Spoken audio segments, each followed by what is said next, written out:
Welcome to a brand new episode for you and us of TVGP's Critical Misses. I'm your host, Boston. Joining me, as always, is Moonpeer. Hello. We're going to talk about our second Miles Teller movie, Love or Hate Him. After that last movie, we can probably assume what we all feel here. But we're going to watch 2015's Fantastic Four. This is the Fantastic Four, which is fantastic with the four in the middle. Yeah, Fantastic. Thank you very much. Yes. Is its given name? Its government name? Yeah, I should use the name on its birth certificate very clearly. Yes. I should start off with Well, you didn't know that Miles Teller was Reed Richards in this. If Right. spoiler alert, if you don't listen to our production meetings, you should become a patron at the $5 tier, right. and listen to those production meetings. Well, and not only that, I don't really know that much about the Fantastic Four overall. I don't think I've seen any of the Fantastic Four movies. Growing up, I didn't really read the comics. I feel like I was more of on the X-Men side of the great comics war of the late 80s, early 90s. And going into this, I'm a little bit confused about what this is going to be, because I feel like this is maybe like the fifth reboot they're trying to do with Fantastic Four, trying to make it. Is it gonna stick this time? Question mark. Have you seen this movie before? No, I have not seen this movie before. I have seen the previous two attempts to reboot the Fantastic Four movies. And we're exceeding efficient at it. Yes. Did you avoid it because of Miles Teller? No, I avoided it because it was... it's the third Fantastic Four reboot. Yeah, it's the third Fantastic Four reboot. You mentioned you don't have much history with the Fantastic Four, like, comics. From what I understand, there is a great divide in the Marvel fandom where you are either a Fantastic Four person or like an X-Men person. Gotcha. Like, who is the strongest. Okay. Like, I believe they are quote-unquote considered to be some of the strongest heroes in Marvel canon. Interesting. Let's set the groundwork here. Do you even know their powers, bro? Well, you have Invisible Woman who turns invisible. I don't know if she has any... What her real name is? Susan Richards? You got one. Okay. No. Well, Richards later, but what did she start off as? Storm? Sue Storm? There we go. Oh, Sue God. Storm. Okay. So I know she's invisible. I don't know if she has any other powers. Reed Richards, he gets real bendy, and he can fly. Yes, he's Mr. Fantastic. He's a stretchy guy. He can't fly. He can't fly. Well, he can stretch though, so he can pull himself. Yes, pretty far. Exactly. You have the Human Torch. Who? The second Human Torch. The second Human. Okay. Wait, who's the first? The first Human Torch was an android who basically, I think the way he was made was like every time he was active, he burst into flames. So he became a hero, the Human Torch, despite the fact that he's not a human. So it's like an android if Elon Musk made it. Got it. Yes. That he can fly and sets himself on fire, and his real name is Johnny. He is not alliterated. Johnny something. I don't know his last name. Okay. Storm. Brother to Sue Storm, I believe. Johnny Storm. Okay. That's a pretty cool name. Yes. And then when did we last see Johnny Storm? Do you know? I remember the last time we saw Johnny Storm, but that's a spoiler. So yes, it is. If you've listened to it's a really good spoiler too. So it is. That's why I don't want to mention. Listen to past seasons, and then you have the Thing, who is Ben something. Yes. Uh, Ben. I wanted to say Ben Starr, but I think that's Ringo Starr's brother. Um, got him. He is a rock dude permanently. Yes. I don't think he's ever not a rock dude, right? Yes. Okay. When they came back from space, he's the only one that doesn't get to transform. Correct. Okay. Hold on. Did they go to space in the beginning? Is this like a for real origin story?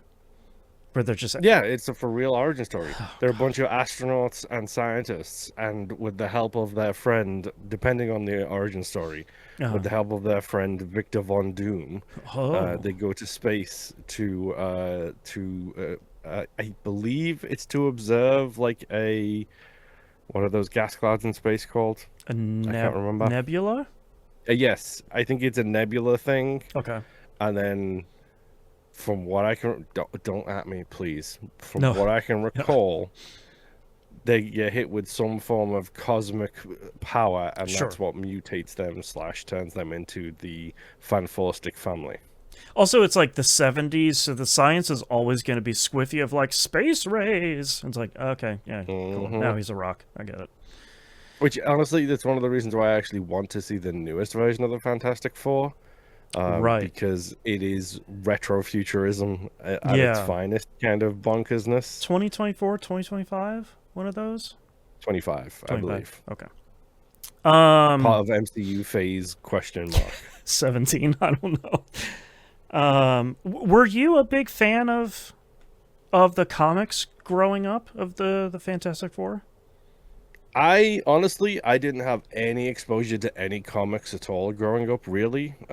It wasn't until I was in my college years, that's when and of course, being in my college years, I was a metalhead / alternate kid / emo, whatever you want to define it as. Right. So at that point, I started reading the darker versions of comic books. So that's when I got the Punisher Max run, for example. Judge Dredd. He's not spandex. He's, leather jacket and shooting fools. Right. Okay.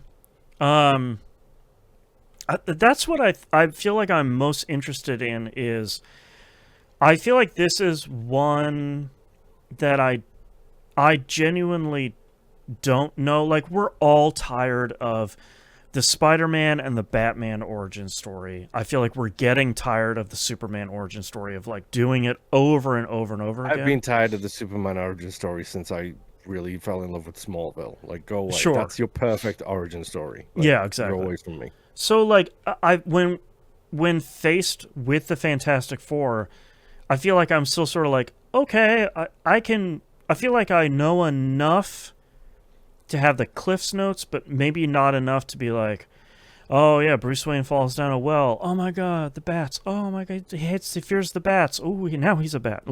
That sort of the Wayne's pearl necklace falling in the alley behind the theater. Oh no, that sort of thing. So going into this, I'm only halfway rolling my eyes about another origin story, knowing that it's not the freshest thing, but at least it's not something I've been seeing my entire life. So true. I will give credit where it's due.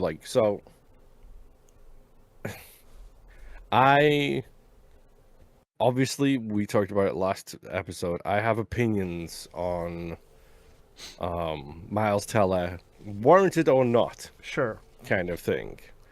But I will say that, so Ben's last name is Grimm, by the way. Grimm. Gotcha.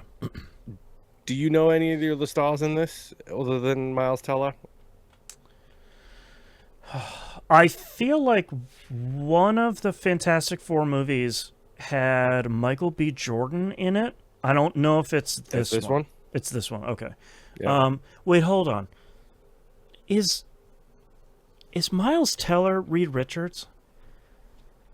Yes. We literally talked about this in the production meeting and at the start of this recording. I forgot because it's such a weird role for Miles Teller. Because to me, when I think of Reed Richards, I think of this. Reed's older. I always think Reed is Yeah, I older. think of the the wing, like the gray The gray wings on his side, the gray hair at his wings. Yeah. temples, and like I think of someone who's kind of like naturally tall and kind of lanky and angular already, even before he stretches. So to me, Miles Teller always struck me as kind of like an average height sort of guy. He's not tall, he's not short, he's just kind of like a regular dude. And I don't think of Reed Richards as a regular dude. I think of he's kind of this like wiry, lanky sort of dude. Yeah. I mean, but having said that, how many Mission Impossible movies have we seen where they portray Tom Cruise as a regular sized dude? True. That's true. I mean, hey, it's Hollywood magic. You know, who are you going to say? Yeah, exactly. A lot of good camera angles. Jamie Bell is in this too. He Okay. plays Ben Grimm. You probably know Jamie Bell from Jumper if you watched Jumper at any point, Oh, it's been a while. or Billy Elliot as Billy Elliot. Oh, okay. Interesting. He's a interesting actor that I'm curious to see more of, because I think he's always been slightly underrated. Yeah. But this is Michael B. Jordan, like, on his ascension to the heavens in terms of like performances. Yeah, like right So, before like- his like super big breakout.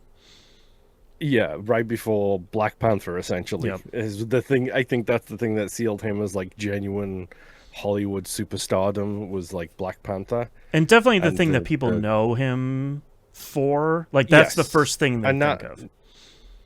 And now Sinners too. Like, everybody thinks Oh, about true. him in Sinners as well. True, true. Yeah, sorry. Every time I see Michael B. Jordan, I just giggle to myself because I remember the story of the girl who like snapped her retainer in half from like clenching her teeth so hard at the Black Panther showing. Right. Who's Sue Storm though? Kate Mara. Oh, who okay. will I like admit her. I don't know a lot about. I feel like I've seen her in a number of things and I like her, but I don't know if there's one movie that sticks out in my mind that I know her from. I know Rooney Mara I remember from Girl with the Dragon Tattoo. Or yeah, Dragon Prometheus. yeah.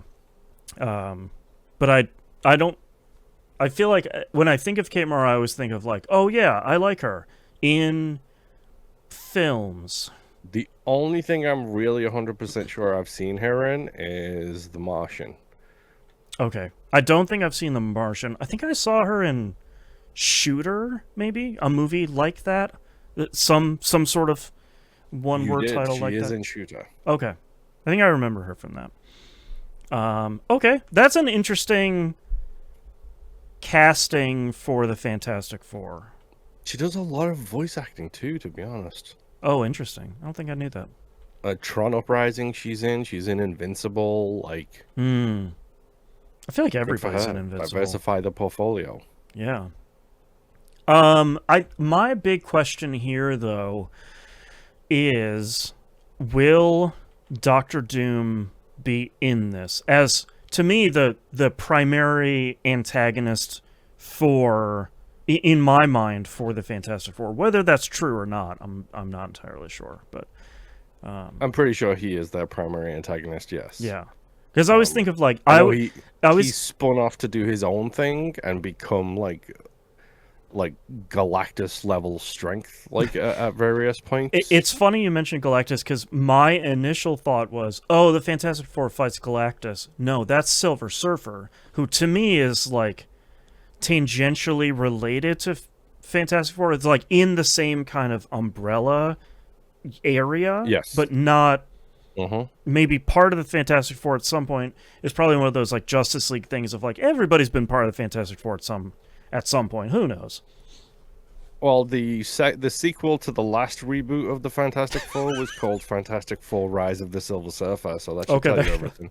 Also, the sequel to the last reboot, it's like the most indicative, like, nutshell summary of comic book movies. Like, oh my god, so good. I don't know what else to think about for this one because I since I know so little about Fantastic Four, I don't even know.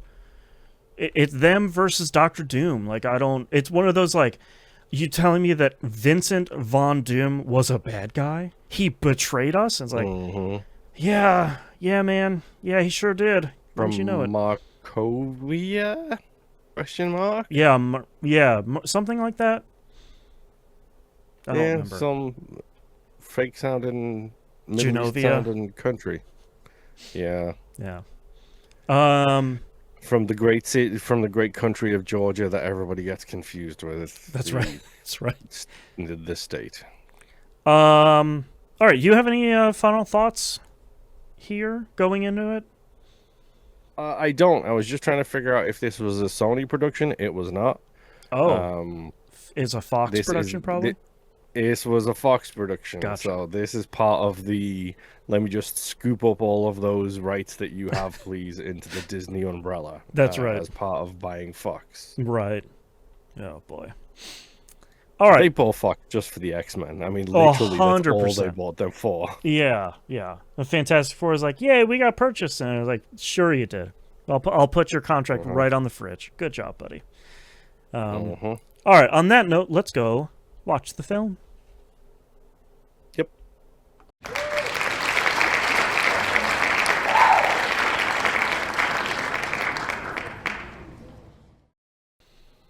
Okay, we're back.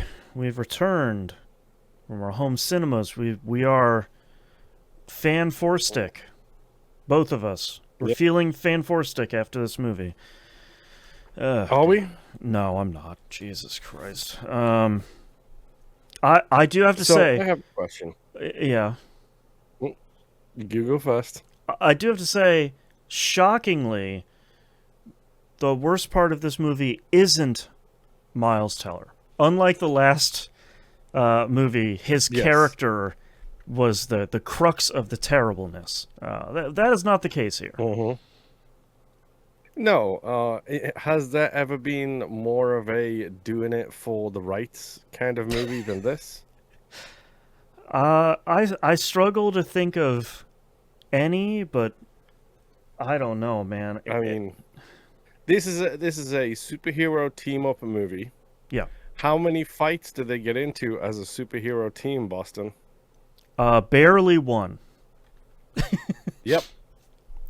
It's Yep. okay. I was trying to think about how to talk about this movie coming in here, and running down the list of the four superheroes that are in the Fantastic Four, and thinking, boy, Mm-hmm. he didn't get a lot of screen time. He didn't get a lot of screen time. She didn't either. Somehow, all four of the main characters in this movie didn't get any screen time at all. Yep. It's like, look, I love him. Tim Blake Nelson is an incredible actor. I feel like that dude got the most screen time of anybody in this entire movie, which is great. He's fantastic. Yeah. But Thi- like, this is why he wasn't in the sequel to Dune, is because they cut him out of that because they were like, no, you got too much screen time in Fantastic Four. that's right. You can't hog this movie too. Oh, it's just like, so I don't inherently think this movie is bad. I think it is. No, I agree. It's incredibly average, and it's incredibly paint by numbers. Um, Yes. and Across the board, it is about as middle of the road as you can get. it's the most like this movie has the same cookie cutter shape as virtually every other superhero movie, especially an origin story movie. Like it's the most workmanlike. Like everyone got burnt out on the MCU because it was basically just telling the same story with a different superhero and a slightly different origin story every time. Right. This did it first and worse, one might argue. Yeah, and it's like part of my frustration with this movie is I think Miles Teller is miscast in this role. As Reed Richards, Yeah. a younger Reed Richards. So I will say, so I have not seen the new Fantastic Four movie, I have the not either. First Steps, I believe it's called. Yeah. However, they do that movie a solid by setting it in like retro 60s kind of style, Right. which it feels like that's where the Fantastic Four belongs, is like the 60s through 80s kind of vibe. Yeah. Trying to do a modern day reboot of them feels odd. Well, and like I don't think it's impossible to do. I agree with you. I think the general vibe of Fantastic Four, at least to me, is that almost retrofuturism sort of thing. And I think they really try in this movie to have the tech be a little bit fuzzy.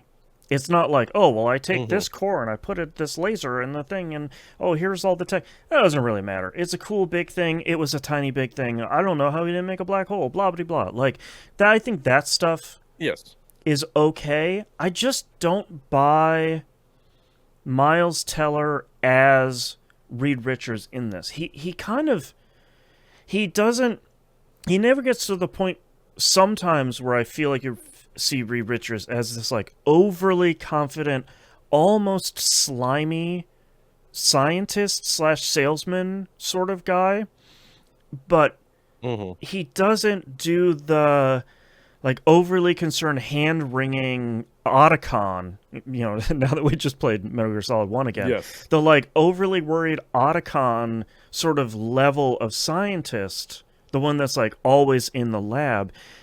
And that middle Hmm. ground there, you're not really committing to anything. He's just a dude. And I don't think that works when his creation in a science fair sends them to another dimension. Like, I need him to be married a little bit more to something. And there's just nothing there. Do you think their mistake was trying to go younger with this? I Like don't casting everyone a lot younger in the hopes that they could get a 7 movie franchise out of it? I don't even think that's my problem. I just feel like so many of the performances. No, I'll take that back. All of the performances of the four main superheroes are just flat. They're just the most beige performances ever. Hmm. Like Kate Mara, The only one who really I feel shows any real gutso is Michael B. Jordan. yeah, Like he's the only one who seems to show a little bit of panache in his performance, it feels like. and he's never on screen. Like the fun one, No. the one that's like at least a little bit cocky, at least a little bit, pardon the pun, hot-headed, is like just not in the movie at all. Like, what's Kate Mara's performance boiled down to? She likes listening to music. Yay. Yeah, and she's really good at pattern recognition. Right. Which is like, okay, cool, but all of them are at least for me, the big three scientists, which is Reed Richards, Sue Storm, and Victor, are supposed to be like hardcore scientists that are on the top Uh-huh. of their game. They are the best of the best. And you don't really see that. And the movie gets so close. At one point, it's before uh Tim Blake Nelson's character is basically like, "Oh man, you guys did such a great job. Anyways, we're gonna bring in the professionals," and they're like, "Wait, what?" Like, Uh-huh. Time to get in touch with NASA. yeah, there's uh, a series of scenes. It's almost a montage of the 3 to 5 of them kind of finally clicking. Like they're getting together, they're Hmm. eating meals, they're working on this project, they're all doing their stuff. Like the movie gets so close at that point to showing And it that. even like it does a great job with Victor in that sequence too, because it shows Reed writing a formula on the board and then Victor like doing the I want to erase that and write it myself kind of Right. thing. Right. And then the very next scene is Reed standing back while Victor does the writing, and they're both like having a good communication about it. And it's like, Right. okay, you're getting there. There's something here to be got. And it's the thing the movie is flirting with the entire time, which is all of these kids are brought together by this one man who through a series of circumstances they have their found family, which I think is an incredible attempt at connecting all of them under this project and under this umbrella, both professionally and personally. And it gets so close in those scenes. Like you're talking about, that's a great scene. Like a great back and forth between Reed and Victor.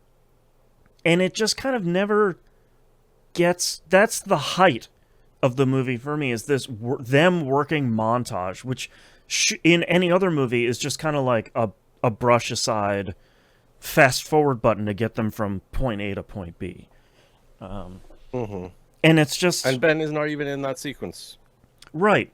Who like I his performance when he's not the Thing, I think is fine.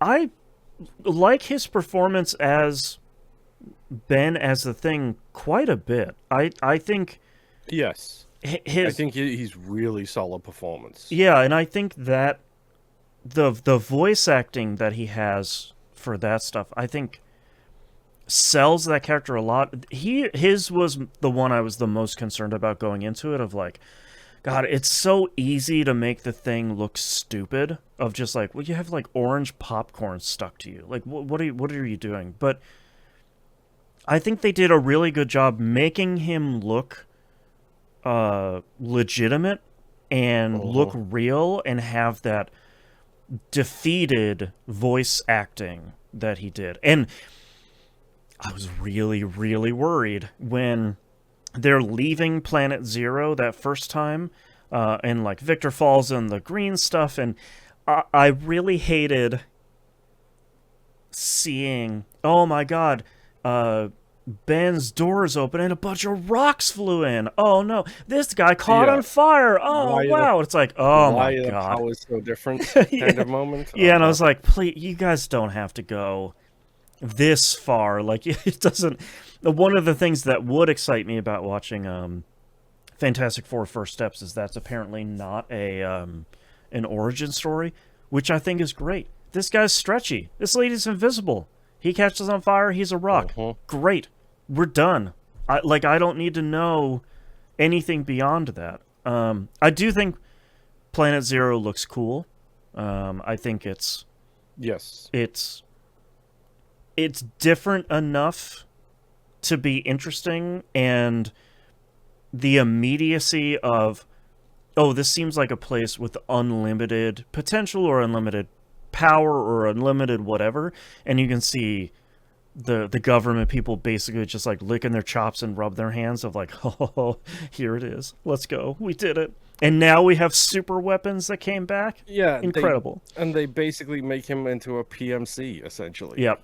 Which I think that is the very Hideo Kojima approach to setting this in modern days. Is like, now he's a secret weapon. I think that's a really clever way of setting them up, because I think individually as characters, once they come back, especially when Reed abandons them, they just they're not going to come together naturally to fight crime around the city or whatever. Like, that's not who their characters are. So having them nearly being forced into doing this PMC work while they're kind of barely getting money and resources to rebuild the machine to like unbreak themselves back on Planet Zero, like that feels like probably the most interesting approach you could have for that. And I wanted to like the set of scenes. There's a you could tell it's kind of like the big marquee fight scene where the government forces find Reed in the forest, and he's like doing a bunch of stretchy fighting, and it just Yeah, it felt very Hulk from Avengers, yeah where Black Widow goes to get Bruce from the middle of the Brazilian jungles. yep, and it just like it approached being cool, but never really got there. Uh-huh. It's just I think that's hold on. I do want to say I appreciate the approach they took for Victor. I like his portrayal as being someone who's kind of on the outside. I think, um, Yes, his when Franklin goes to meet him at the Watchcoller at his like basically his shut-in house, yep, and he's using like mental control to control his entire household yep, while also playing video games and surfing the internet and everything else that he's doing at the yep, time. It's like, yeah, okay, this anti-government speech, number one, he's not wrong. right, I, I I'm not gonna go down the Thanos was right speech here, but right, he's sure not wrong about how Franklin, Franklin, I think it's Franklin who runs the Baxter Foundation. right. Um, he's an employee, as they all are employees, Mm-hmm. and it's his performance is solid. Mm-hmm. Like I think his human performance is solid. The thing that's always bothered me about Doom is they always give him something else other than what he is. Okay. So, from what I understand, Doctor Doom, Victor Von Doom in the comics, is he's just a guy. Yeah.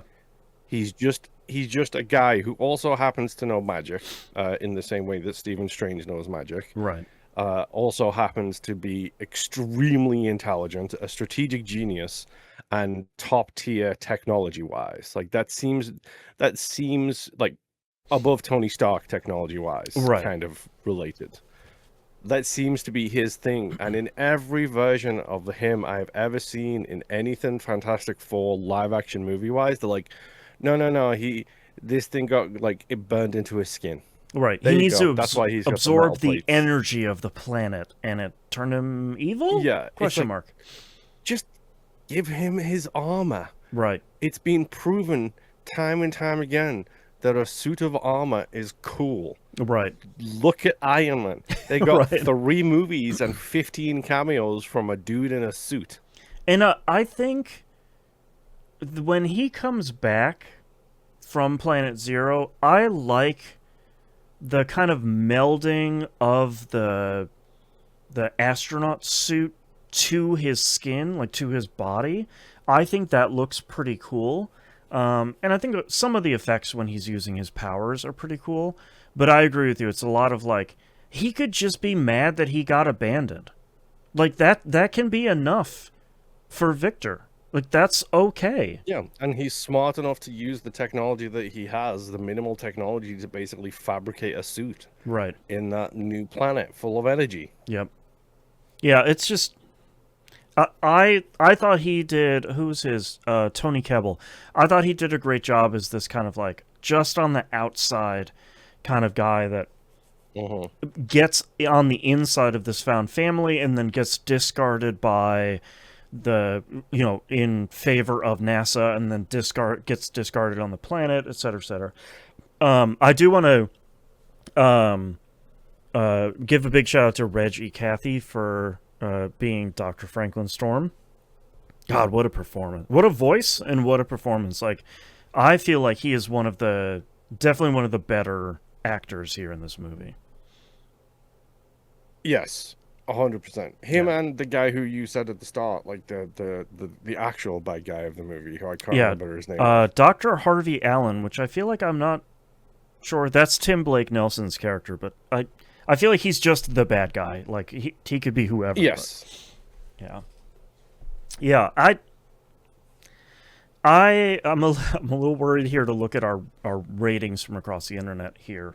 Oh, by 'Cause the way, production-wise, this thing yeah, was a mess. Just so you know, I a could mess, a only mess. imagine. The original cut of the movie was 2 hours and 20 minutes long. Oh my god, how long was it here? 90 minutes? One 100 hour and minutes? 40. Like one of the it's really interesting because I didn't hate this movie. I don't think it's very good, but I didn't hate it. And it's interesting to see the first 75% of it is fine. But then once Doctor Doom escapes and is like breaking out of the lab, the whole thing immediately falls apart. He's like teleporting to somewhere else. He's using Planet Zero's energy to suck up stuff on the Earth and, you know, portals, and he's floating and they're fighting on a different planet and they're throwing stuff around. I'm like, what? What are we doing? How has this fallen apart so much immediately Uh-huh. at this point? Like, okay, here's our big crescendo fight, and it's just a mess. Apparently it was a year of recuts, reshots, everything. God. That's why I don't know if you noticed, but Reed Richards has facial hair, then no facial hair, then facial hair again in a fair few sequences I here. did not even notice that. And Sue Storm very clearly is wearing a wig at some Yes. scenes because she cut her hair for a different movie and then had to Yep. wear a wig for the reshoots. So it's like, God. okay, okay. But apparently, if it wasn't released in 2015, they would have lost the rights. Sony would have lost the rights to, sorry, Right. Fox would have lost the rights to this back to Disney. So it Man. had to come out in 2015. Just And oh boy, pushing is it out the this. door.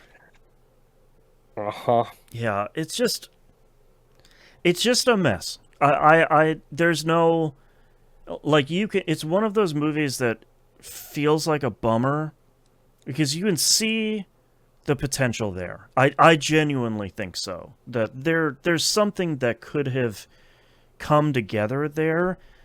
It just feels like you said. There's probably too many screenwriters. There's probably too many cooks in the kitchen from an editing perspective. There's too many tests about the ending, and they had to go do some reshoots. Like it all just Too feels much like studio a mess. interference. Yeah, like too much of all of that from probably from minute one of just like, hi, this needs to come out in 2015. We're starting now. Get moving. Like you better get cooking on this thing. So I don't know. Before we go to the ratings here, any kind of final thoughts here on 2015's Fantastic Four?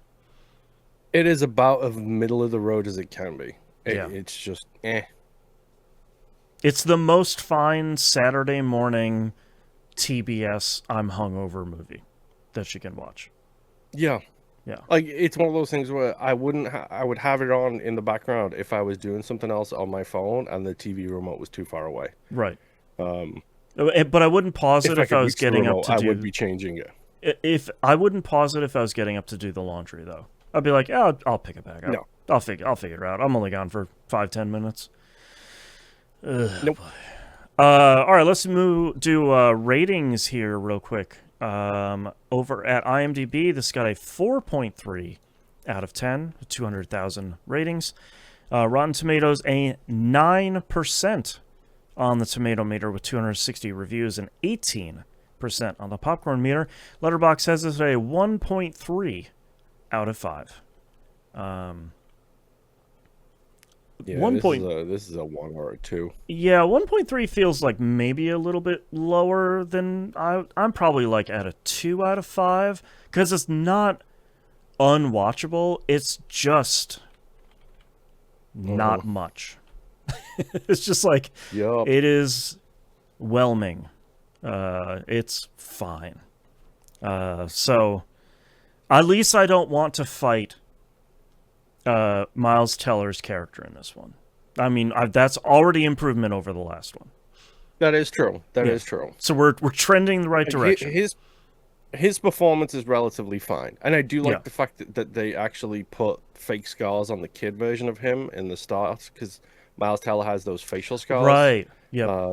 and they put fake versions of those scars on the kid. Yep, that's really good. For the start of the movie, which is a nice little touch. Yeah. All right, well, that's 2 Miles Teller movies down already. We got 2 more. Hopefully, you will join us next time. Bye. Bye bye.